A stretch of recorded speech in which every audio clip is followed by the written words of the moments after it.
with the support of the family and you're involved in this, how big was it when you go to Japan and you're involved in New Japan Pro Wrestling, you go to Mexico and you're part of CMLL, and you're a part of Ring of Honor, and to be able to travel and do all these things?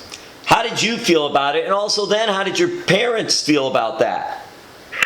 I think my mom especially is still blown away by the amount of travel that I do, and the fact that I'm going to see all these different places. She looks forward to when I'm home and when I can tell her all about it. And I can see her face kind of light up when I tell her of all my different adventures. But to me personally, as a wrestling fan, becoming a wrestling fan so young, you keep wanting more and more and more. And in my teenage years, that's when I started discovering places like Mexico and Japan, and following the guys like the Eddie Guerreros and Chris Benoit and Chris Jericho, Di Malenko, and watching these guys travel the world. And it became one of my goals to, you fantasize as a kid, like, oh, when I'm a wrestler, I want to do this and that.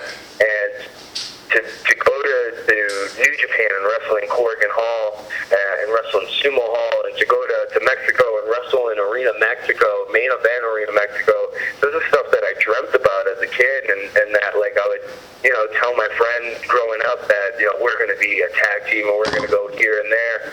You just have these, kind of kid dreams that you fantasize about, and for them to come true, it's still one of those things that in the moment you probably don't realize how big it is, and then later on you can kind of sit back and be like, holy crap, that happened.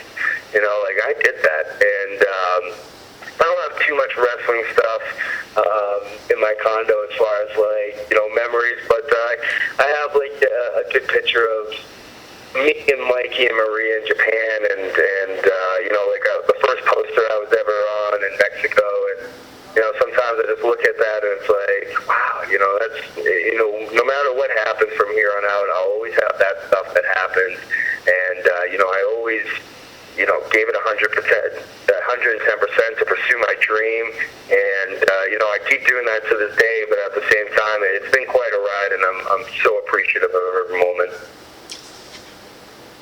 Matt, we're going to wrap this up. I got a couple of last questions here for you.